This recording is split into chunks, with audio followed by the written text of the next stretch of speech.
This is a compost pile that's about a year old. Compost is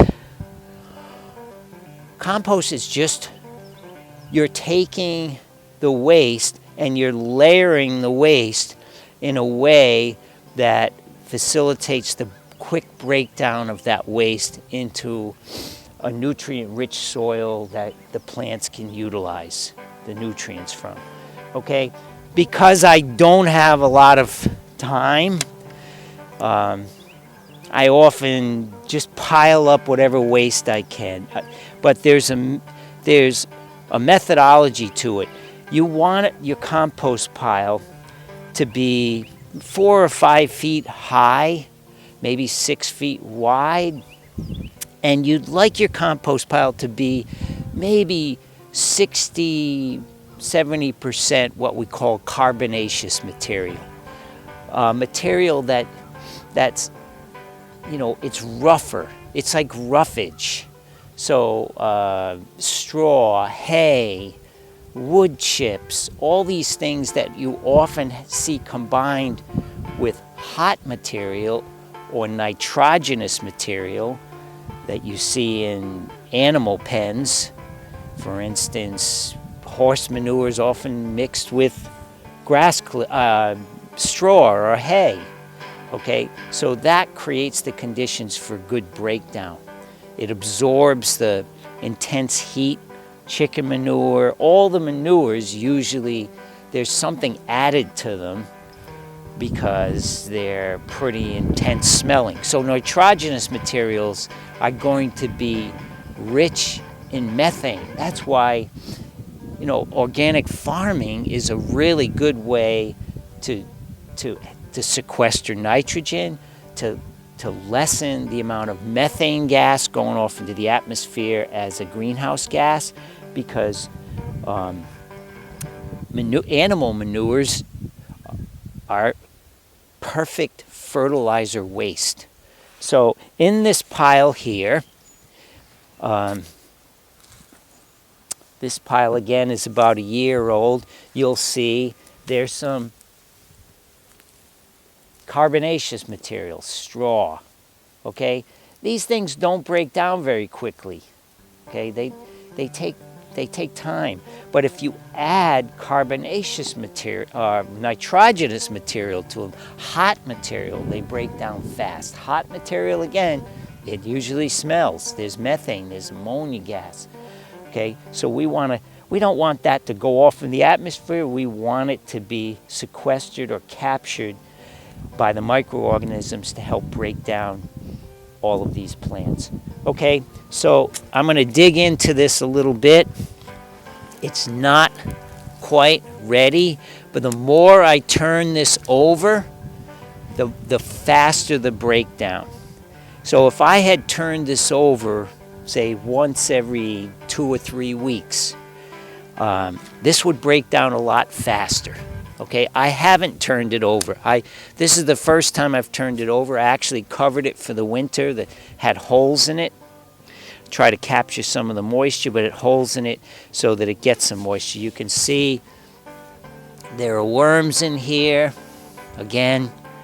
Okay, and what we're going to do is we're going to take some of this and sift it out. Okay, so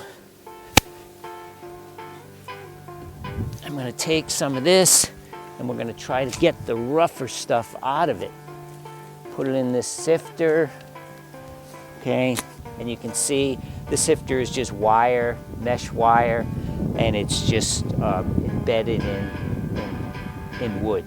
Okay, and I have these little rubber things here to protect my hands, and if your back is bothering you, you can just sort of move this stuff around and leisurely get it to fall through into your wheelbarrow.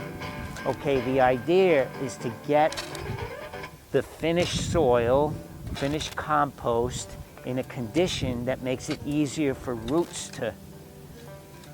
to grow through. Okay, so, you know, if I don't want to sift this by hand, I can just use the shovel. Okay, But when I'm feeling strong and my back is okay, I sift it. Sift it. And as you can see, most of the finer stuff is falling through. And what's left over is the rougher stuff. What are we going to do with the rougher stuff? We're going to take it and put it over here. And we're going to dump it right here. So it becomes the beginnings of a new compost pile. Okay, there's enough nutrient-rich and active microorganisms in there to get another pile going. Okay, and here's what you're left with. If you look at this, beautiful friable soil. Friable meaning it's easily crumbled. So you know you have good compost and good soil if you can put it together with your hands into a ball and very easily crumble it by just touching it. Beautiful soil. Now we might be able to find a red wiggler in here. Thought I saw one, but if you put this under, here's a little wiggler. Okay, the more of these you see, the better. Okay, they're probably buried under there right now. Okay, so this is beautiful soil. So what would we do with this? When we shape our soil bed, we'd put maybe a 2-inch layer of this on the soil, on the bed, and just scratch it into the soil into the top 2 or 3 inches. And we'll be showing you how to do that. Okay?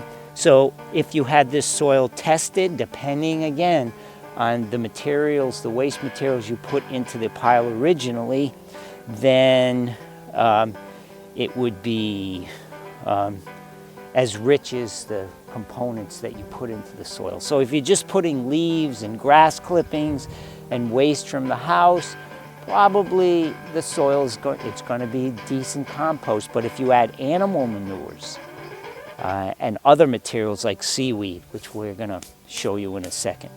Okay, so we're going to bring this over to the other garden, okay, and we'll show you a compost pile that's in a different stage of development, okay? So, and we'll bring this over because this is going to be added to a bed, a soil bed. I mean a planting bed, okay? All right, we'll go on in this section of the garden. One thing before we go on to the main compost pile here. This was a small compost pile last year. And what I do with these small piles that are in the garden, I try to switch the compost to different areas of the garden, okay? And once if it hasn't broken down and we're, say, into May or early June, what I do is I typically cover the pile with this biodegradable plastic. It's not really plastic, it's made from probably corn. Okay, but this is biodegradable. I cover the whole pile with this, and then I puncture holes in it, which I'll show you later on. I puncture holes in it and I plant squash in there. Butternut squash to crawl, or zucchini or yellow squash. And that way, this breaks down and those plants have this nutrient-rich pile to get its nutrients from.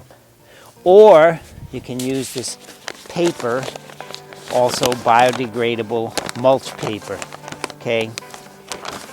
This breaks down a little faster than the black one here. All right, well, let's go over to this pile over here. As you can see, there's some of the biodegradable plastic that was in that pile, okay? I'm just gonna put that right on the bottom, okay? We're not gonna do this whole pile right now. There's some Brussels sprouts, okay?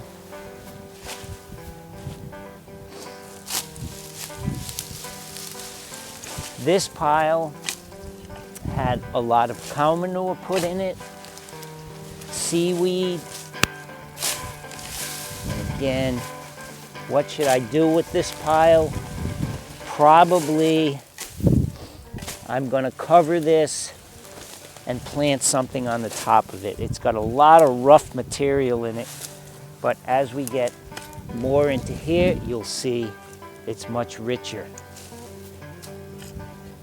This is mostly the cow manure. And the cow manure was mixed with leaves and grass clippings.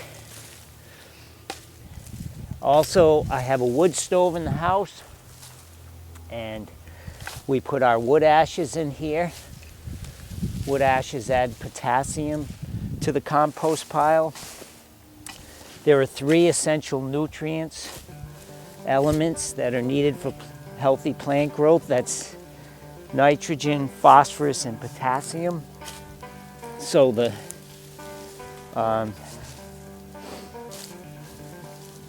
wood ashes are rich in potassium. Okay.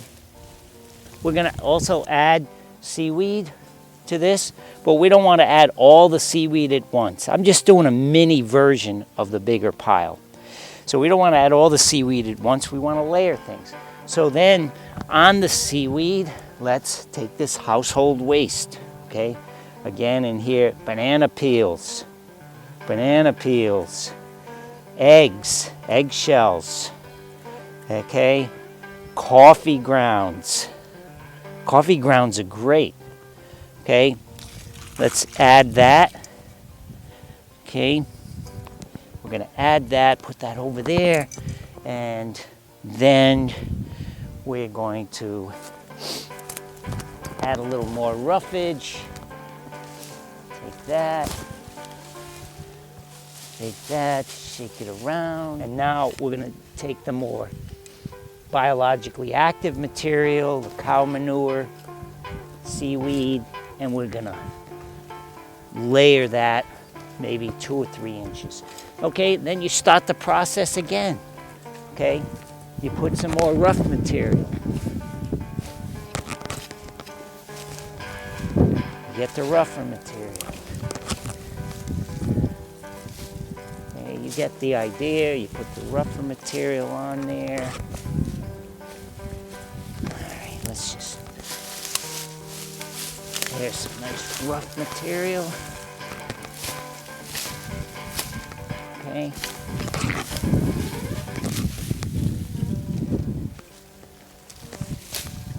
And keep it going.